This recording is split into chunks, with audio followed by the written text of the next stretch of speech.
Welcome into another edition of the Real Ballz podcast. It is Friday, November 2nd, and man, do I have a good show.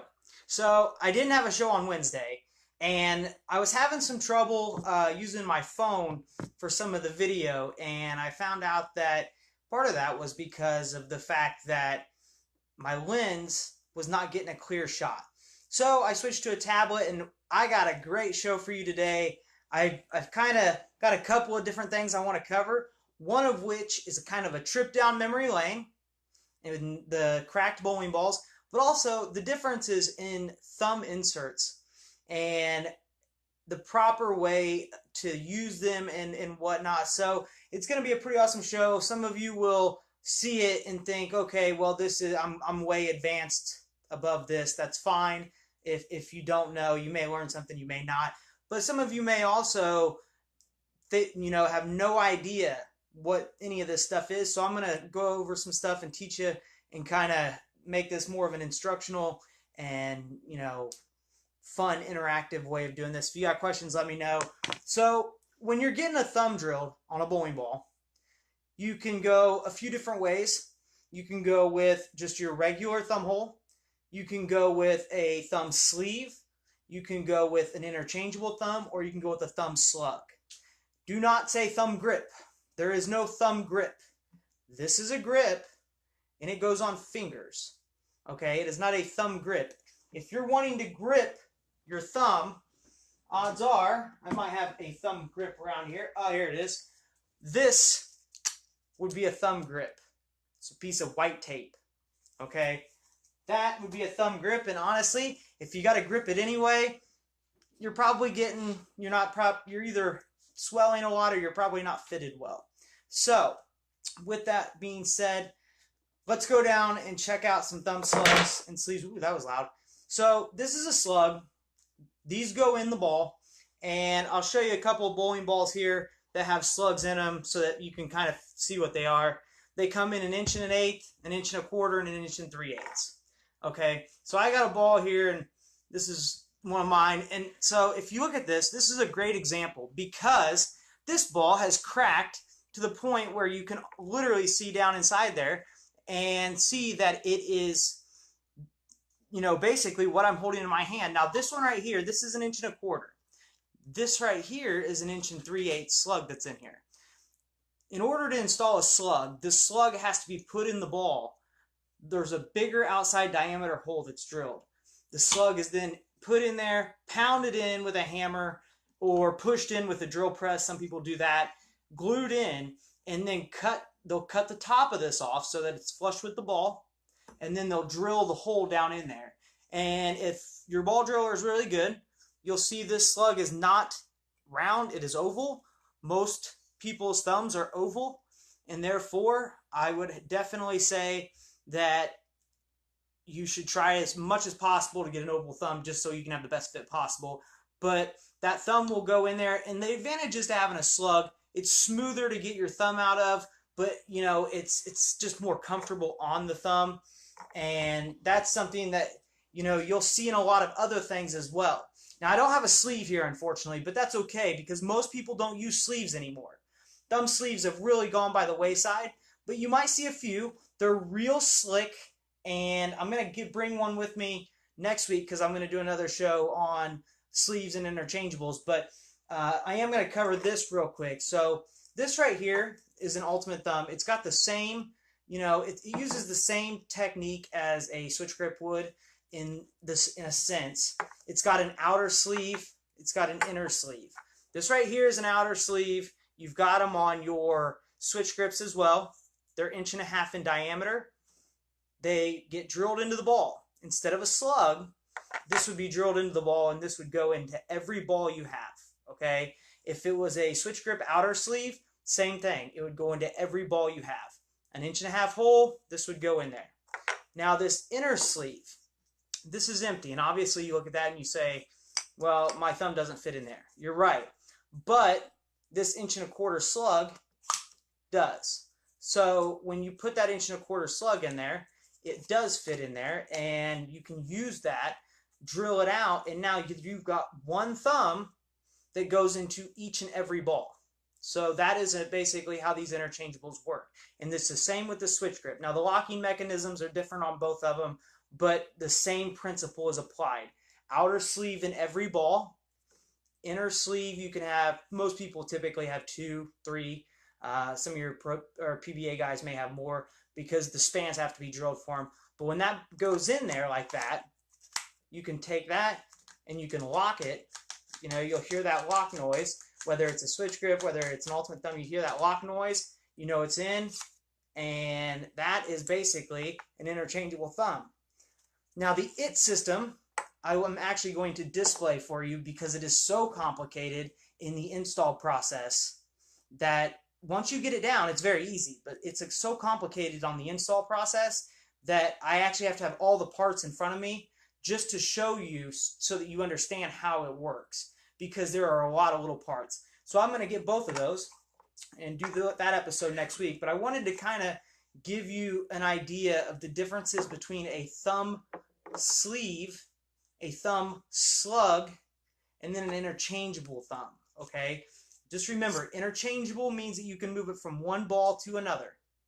And you've got to have an outer sleeve, or with the case of the IT, you've got to have it down, the ball it down in the bottom of every ball. And then your inner sleeve or your slug here will go in each outer sleeve, or screw down if you have an IT down onto each ball. So you won't have as many of these, you'll have many of these. Okay, now, one of the things I also want to cover, my trip down memory lane here, is a lot of people have been asking me about this Brunswick deal with the pin being down on the bottom. And Mike Riggins actually said the funniest thing to me, and I'm going to give him total credit for this. He said to me, he goes, you know, and this is his joke, I'm not taking it. He said, you know, if I was still writing for Bowler's Journal, I would call that the ball from God, I'm going to butcher this. He said, I would call that the Australian ball because the pin's down under. Terrible joke, but still, like I said, if I butchered it, Mike, I'm sorry. But anyway, so I want to cover a couple reasons why this happened and why they did that. And so people are asking questions about it. And I'm going to start off by saying, to the people who walk into their pro shop and their bowling ball is cracked, but yet their bowling ball looks like this, I'm going to use some of my personal stuff. This right here, this faded, miscolored look here, you see, the fact is that it's clear that this ball has been out in the temperature. It's been out in the cold. And you can tell that this ball has not been taken care of, and it could easily crack at any time. And if you take that into a pro shop and they ask you, well, did you leave it in the car, or have you left it outside or anything like that, and you say no, then they know you're lying to them right then and there. Okay? Now, the reason that they moved that pin, with bowling balls cracking, I went through a closet last night to make sure that I had basically got the bowling balls that I thought would give the best examples. In there was my brother's old bowling balls, and I'll admit he's on Brunswick staff. And I got to looking at all of them, and I had to pick out which ones I wanted, and all of the ones that he had in there, they were all cracked. And I didn't realize what a problem it was, I guess, until I really looked at it, and I thought, man, look at all these cracked bowling balls. So it's become a real issue. So if you look at some of these, some of the most severe ones, this one right here, okay, my favorite ball of all time, this is one of my favorites, 849. I keep commemorative bowling balls, but only a few because I haven't bowled in a long time. But you can see here the riser pin right here. Okay, now that pin, from that pin, I have a crack right here in the middle of the bridge, okay, but I also have a crack, and you can see that that crack runs directly down to the CG through there to my balance hole right there, okay. Now, from that pin as well, now that I've got the crack here at the pin, I have a crack that is going to run the course of the ball. And it's a severe crack, as you can see. It is going to be a crack that allows you, when I pull this lamp around, hold on, to almost see directly into the ball, if you look at that. So you can see all the way down in through the filler material into that crack. Okay, so it all started, though, especially right there, if you look at that spot. That is a nice clear shot, but it all started, even though it went to the thumb, it all started right here at the riser pin, which is also where the widest crack is. Okay, so that's one example, and it's not just one. Okay, so here is an example of, remember when we talked about how a pin could be drilled, if you drill too close to the pin, within 1 inch, it weakened the ball. Okay, so I've got a ball here that's drilled too close to the pin, that it's got that weakened state. So we can see the riser pin here. Okay, it's not very obvious, unfortunately. They made it so that it kind of blended in, but the riser pin is right there. Okay, now if you follow that, first thing to crack, bridge of the fingers. More than 1/4 inch, no problem. But once that bridge of the fingers cracked, well, look, now this finger has cracked straight down through, and you can see it's a very wide crack here, all the way through, and it stopped. Surprisingly, this one stopped. You know, that usually doesn't happen, but this one did stop.